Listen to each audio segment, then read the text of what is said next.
இது நியாயமா? இல்லப்பா.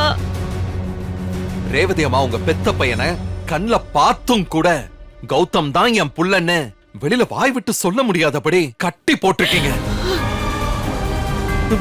உனக்கெல்லாம் மனசாட்சியே இல்லையா? கௌதம் கௌதம் இப்படி எல்லாம் பேசி என்ன கொல்லாதப்பா, கொல்லாதப்பா. ரேவதி அம்மாவுக்கு கேன்சர்னு தெரிஞ்சும் கூட அவங்களோட ஆசையை நிராகரிச்சு அவங்க பக்கத்துல கூட நெருங்க விடாம பண்ணிட்டீங்க. ஏன் ஜானு, உன் மனசு ஏன் இப்படி கல்லாயிடுச்சு? இப்ப உன்னெல்லாம் தெரிஞ்சு போச்சு. ரேவதி அம்மா தான் என் அம்மா, நான் அவங்க புள்ள. இனிமே நீ எனக்கு தேவையில்லைன்னு நான் உன்னை விட்டுட்டு போனா நீ என்ன விட்டுருவியா? இல்லாத உன்னால தாங்கிக்க முடியுமா? சொல்லு ஜானு, சொல்லு. கடவுளே கடவுளே,